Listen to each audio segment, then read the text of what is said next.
everyone. Welcome to break. It's been a minute since I've been up here. I don't know why my voice is like... Anyway, really glad to see so many people participate. It's making me really happy, you know. Just a reminder for tomorrow. Tomorrow's going to be Formal Friday if you want to dress up. It's going to be really cool. Yeah, welcome to break. Let's start.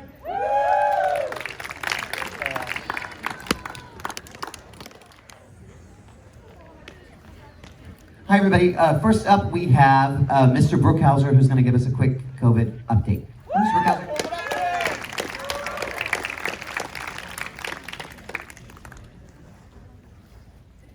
I know you all have been eagerly waiting for the new COVID update.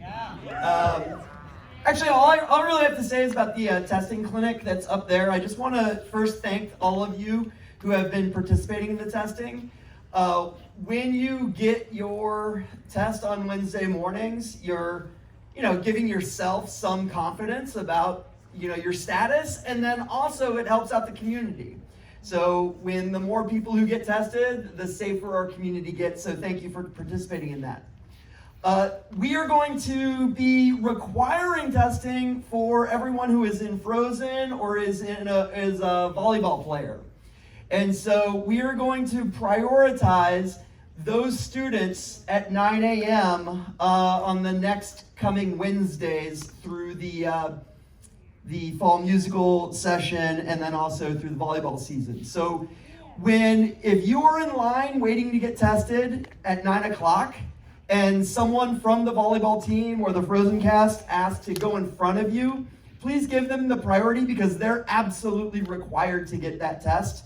And let's just make that happen. That said, those students cannot cut in front of community members who come and get their test. So they will have to wait in line, but we are asking them to go to the front of the line for among any York community members. Does that make sense? Yeah. Okay, thank you. The other thing is regarding the testing is I know that there's a lot of temptation to kind of cut through the testing area if you're in the senior lot and you're trying to get down to the science building. But that's problematic on a couple levels. One, it's just a little inconsiderate to budge through that group. And then also it's a safety risk because there may be people there who are symptomatic and that's why they're there to get a test. So you want to steer clear from those people as much as possible, right? So there's a reason to be up there if you're actively getting tested, and there's a separate area for people who have symptoms, and then there's a separate area for people who are just there getting screened for volleyball or for Frozen or for any other reason. But we want to keep that area clear for those who are not participating in the test. So we're going to close the stairway from the science building up to the senior lot from 9 to 11 on Wednesdays. So just please respect that and respect the people who are trying to help keep us safe by administering those tests. So please give them the kind of York welcome that we all enjoy here on campus. Thank you.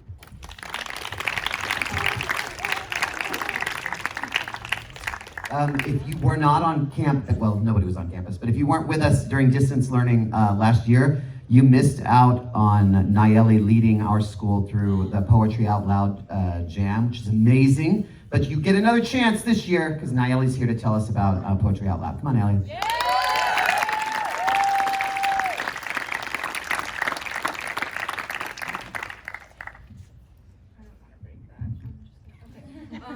So Poetry Out Loud is a national organization that helps students build self-confidence with public speaking through poetry recitation. The competition this year is going to be October 15th. So if you're interested, let me or Mr. Bloom know as soon as possible so you can start memorizing the poems. You have to memorize 2, and if you're worried about the length of them, they have categories where it's 25 or 15 lines or under. And it's not your poem you're reciting, also it's like poems from published poets who are kind of recognized and stuff like that. So if that's another thing you're worried about, you're good. And yeah, that's it. Thank you.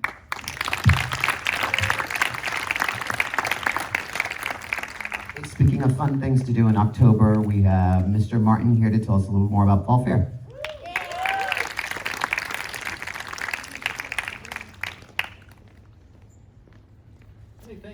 all for getting the forms into me, and kind of the way that the next couple of weeks will play out is when student council meets on A Day, we'll go over these and we'll get back to you real soon after that about either approval of your idea or some suggestions.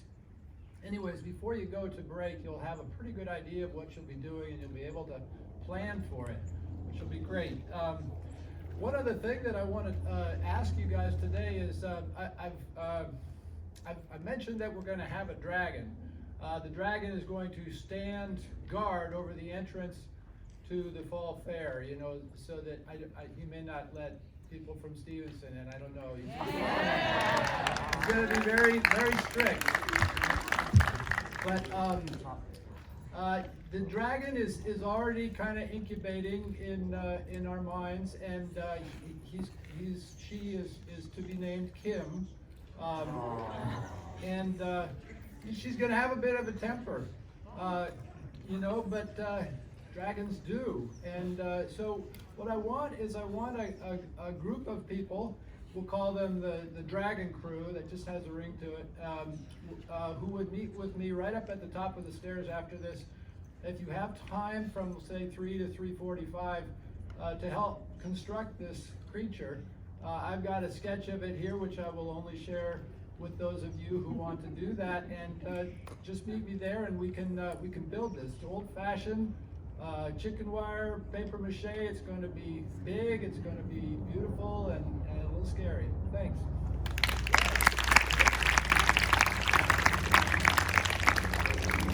I hope Marie Claire Davenport, sophomore, dressed in the 1600s, wants to be on the Dragon Crew, because that would be amazing. Next up, we have Miss Q, who's going to talk to us about possibilities and opportunities for the TEDx.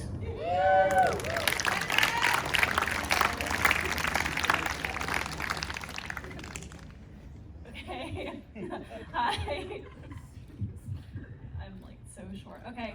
TEDx York School, we're going to be having our 7th event. I'm here to tell you and ask if you're remotely interested, and it sounds maybe like even this much interesting, to just apply. We're opening applications up to all, like basically all students and also faculty members. If you have an idea that you would like to share with the people of the world, apply. If you have like an artistic talent you want to share, this is also a great opportunity. Some examples of that are doing like a little bit of a talking portion. So your talking portion will be like a little shorter, and then you can do a live painting or do a Photoshop demonstration or dance or sing or recite a poem, you know, that kind of stuff. Anything you want, we're open to those suggestions. So if that sounds interesting, you should apply. Otherwise, I'm gonna hunt you down if I feel like you have talent. And yeah, you're in good hands.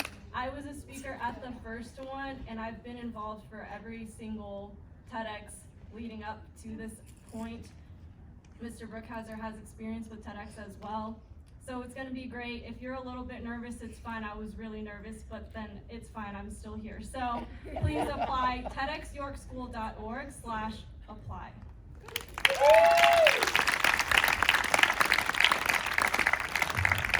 Thank you, Ms. Q. The 1970s, the culture in the United States was kind of reactionary to the nasty little wars that we were involved with. And today, dressed in the 70s, we have Camilla Martin, who's going to talk to us about opportunities with the Model UN, who are also kind of into that peace-loving energy.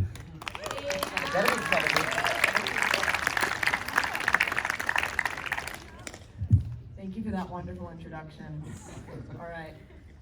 Do you like arguing with people? Yeah! Do you like formal business clothing? Yeah! Are you fascinated by international news? Yeah! Do you miss the York vans? No! If you answered yes to any or all of the questions, then I have the Model UN Conference for you. Santa Clara Valley Model UN Conference is going to be possibly the only in-person conference Model UN attends this year.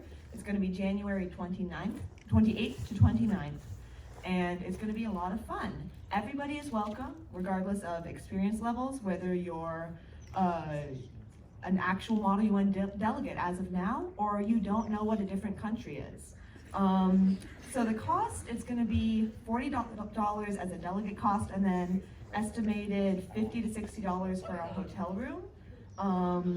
And fee waivers are available for those who need them. Some of the committees that we have, very exciting: NATO on the regulation of bioweapons, the International Atomic Energy Association on nuclear terrorism and the black market, and DISEC on modern day piracy.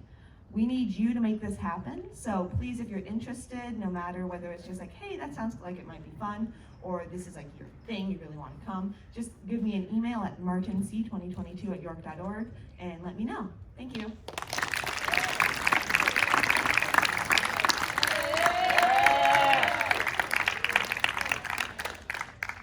So first of all, we just wanted to say thank you to everyone who has been participating for Spirit Week. Yeah, it's been so fun to see all of you show up, and I've seen so many of you at the games cheering us on. However, I haven't gotten very many photos. So if you've been there, you've been taking some selfies, then please email them to me or Esme so we can give you some credit for that. Yeah, so today, just a reminder, if you dressed up for Decades Day, go to the Commons during lunch to take a picture for class points. And tomorrow is the dance at 8 p.m. Just a little reminder, please bring $5 for an entrance fee. And Formal Friday. So during lunch tomorrow, there will be a waltz classes from the dance club. So if you're interested, please participate.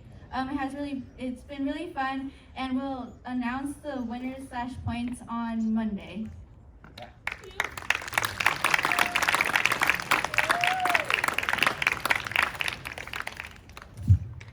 Okay, everyone, just a quick thing. As York sports are starting to have more home games, that means other schools are going to be coming onto our campus. And I know that we've created a really safe campus, especially for leaving our stuff outside. Like, I left my laptop very dumbly out on the commons tables for 3 hours, and it was still there when I got back. So that's, while we can do that, other schools aren't used to that. So sometimes when other schools come over, electronics have gone missing before. So just make sure that if other schools do visit, that you put away your stuff, you hide it, or you take it up with you when you watch the game or when you play the game. Yeah, go to club. Yeah.